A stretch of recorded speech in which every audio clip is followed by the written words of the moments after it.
I'm going to ask you, Greg, what you think the Fed should do based on two things. One is what the economic data are saying. The other is what the markets are telling the Fed. What should the Fed do today? The economic data is fairly clear that the case for raising rates is pretty strong. I mean, we just saw strong home sales data for November today. We had strong retail sales. The economy is performing exactly as the Fed expected. Now, they're expecting a slowdown next year from what was an unsustainable pace in 2018. So they're not that alarmed that some numbers do point to a slowdown. That's supposed to happen. Indeed, it has to happen. We're at a 3.7% unemployment rate. Unless growth slows down, we're headed to 3 and below that, and that's an inflationary risk. That said, they've got to have a little bit of sort of like second guessing of themselves going on right now, given what we're seeing in the markets. You know, volatility in the stock market, the yield curve flat as a pancake, you know, the internals of the market looking very light cycle. So I guess that's why you make the case for a dovish hike. So the market, if I'm interpreting Greg correctly, Michael, is saying something different than the backward-looking economic data are saying. The markets seem to be saying, as you listen to Jeff Gundlach there, the bond market is saying don't raise rates. Wobbly. Late cycle stuff in the stock market beginning to show up.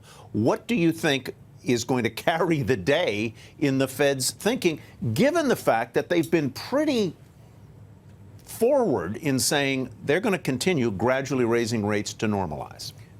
As Greg said, you know, they have the economic data say we should raise rates.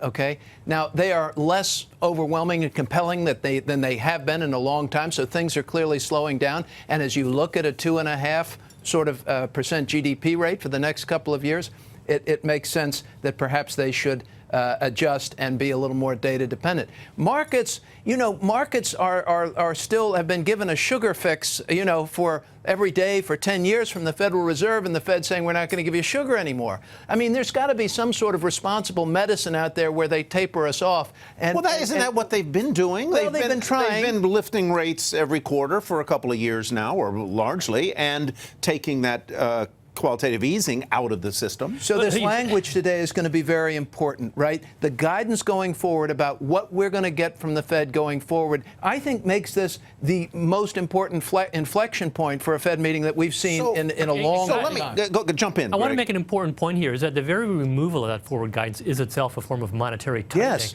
Yes. Remember, in the period after the crisis, when the Fed was throwing everything but the kitchen sink at the economy to get it to grow, it tried three main things: brought rates down to zero, started buying bonds, the so-called quantitative easing, and forward guidance telling us rates were going to stay low or rise only slowly for a very long time.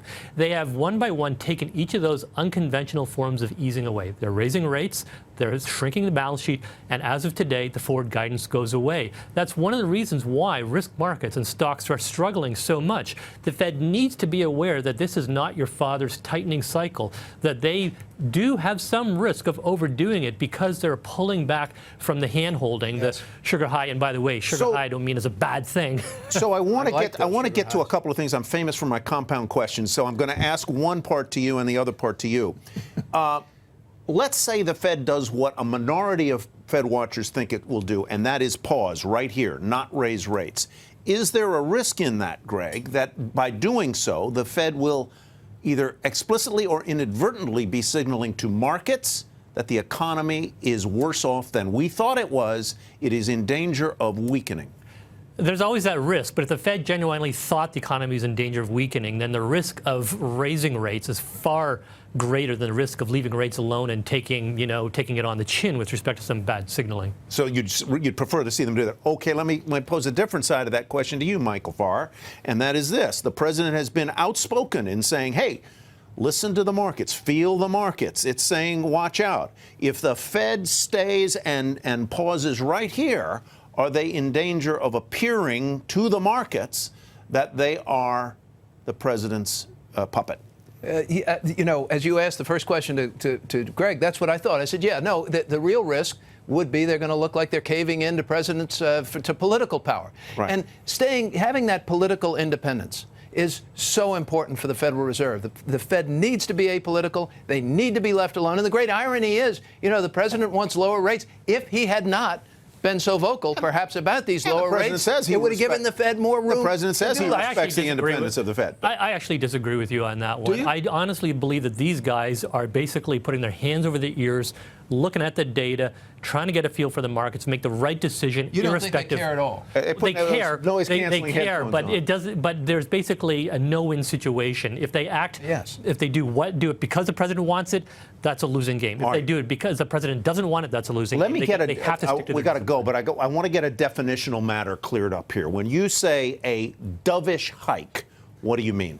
I mean, they raise rates, but their guidance says we don't know what we're going to do next, as opposed to the current statement, which talks about further gradual increases in the rate. So it's a hike and a flexible comment. They need to be firm, fair, but flexible, and that flexibility is going to determine how Wall Street trades this afternoon.